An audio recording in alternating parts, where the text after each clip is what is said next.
Hi, Phyllis here from southernfrugal.com. Today we're going to fix another bakeover. Y'all, the one we had last night was so good. Oh, it was just delicious. So today I'm going to kind of use my own recipe made up just now, okay? And the first thing I've done is I used about 1/4 of a head of cabbage, and I've sort of steamed it so it's not quite done, but it's almost done. So it's going to be cabbage. I'm going to peel 1 baking potato because I don't have any of the red potatoes. I already fried out actually a whole pack of bacon, and I'm going to do the cornbread a little bit different this time. So the first thing that we want to do is sort of cook the onions and the peppers a little bit. So that's what I'm going to do. I'm actually going to use bacon grease. I know, I'm using bacon grease. Yeah, so one of my favorite things to have is cabbage with potatoes. I just love those two things together. And so we've got our oil, our bacon grease, excuse me, kind of good and hot here. So I'm going to drop in an onion, a small onion. This is going to splatter, I think. Just cut up in kind of big chunks. I'm going to go ahead and put in my green bell pepper. Let those be cooking.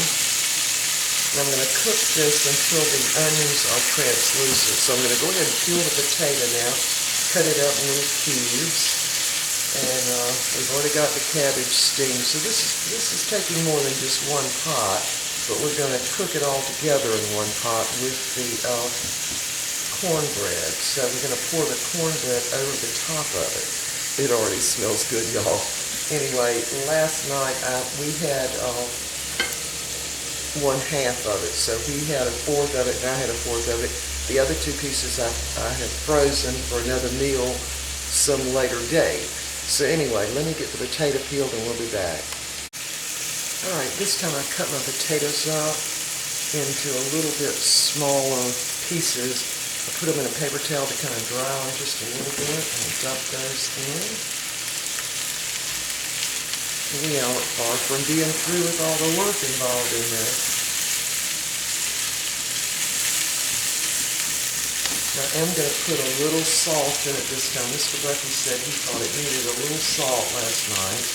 I didn't, but I'm going to put a little salt in it this time. So I'm going to put a little salt on the vegetables here. And we're going to just let them cook a little bit longer, and we're going to be ready to put this together. Alright, we are back, and my onions are pretty well translucent. The potatoes are really cooked a little bit. And so now we're just going to start layering this. I've cut my burner off. Now I steamed about 1/4 of a head of small head of cabbage. And so this is kind of it's kind of dry, but it's almost done. Alright, so the first thing I'm going to do is put some bacon crumbled up in kind of big chunks in there. Just spread it around a little bit.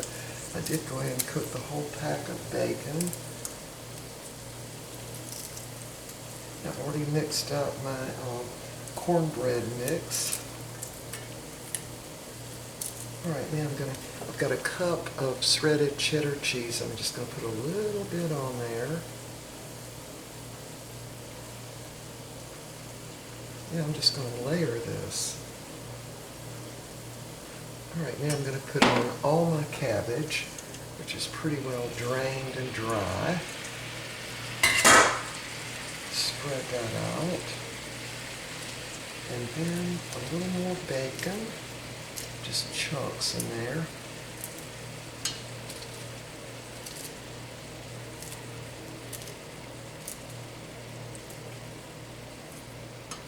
Spread that out. I did grease the outside edge with a little bit of that bacon grease because yesterday my cornbread kind of stuck a little bit to the top edge because I didn't have it greased. So Hopefully this time it won't do that. So I'm going to put more cheese sprinkled on it. Trying to make sure that cheese doesn't, go all the way to the bottom, because I know cheese will stick once it's melted. All right, now you're going to pour over the cornbread mix. And this is just House of Autry yellow self-rising cornmeal mix. And I think you can use the Jiffy cornmeal or cornbread mix would work just as well. All right, I'm just going to pour that all over the top. We've got the oven preheated to 425 degrees. And this is probably going to take about 25 minutes, or at least that's what it took yesterday. All right. And the cornbread will kind of rise up above all this. All right. It smells wonderful, y'all. Really wonderful. All right, going to put this in the oven. When it gets done, we'll be back. All right, our little bakeover meal is done. It cooked for about 25 minutes, and I see it stuck again to the side of the pan, which is probably the pan's fault, because you have to have a pan that you can use in the oven, that's got a metal handle and all. So anyway, we're going to let this sit here for maybe about 5 minutes, and then we're going to see if we can dump it out. All right, we'll be back. All right, we let this cool for about 5 minutes. We're going to see if we can dump it out now. Oh, some of it's stuck, probably because of the cheese. That's no big deal. Just going to take it out and put it right back on top.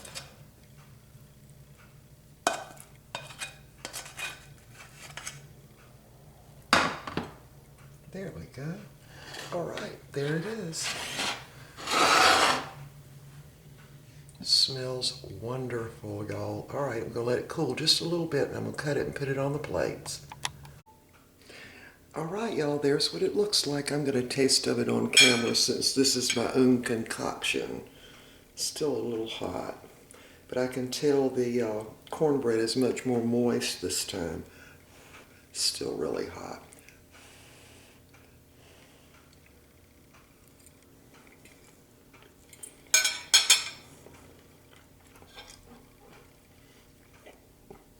It's delicious. It is so good. You can see the cabbage in there, and the potatoes in there, and the bacon. It's absolutely delicious. We will definitely be having this one again, and the one with the ham. Probably going to do one with hamburger, maybe using little tiny meatballs. That would be great. And this time I used all of my carrots for the smoothie this morning, and I don't have any more. And so anyway, I'm thinking next time I'll put carrots in it too. The cabbage, by the way, is really good in there, and it's super moist this time because I made the cornbread mixture. I used a little less of the cornmeal and a little more water, and the cornbread part is very moist this time, so it's really good. All right, y'all, we'll see y'all next time.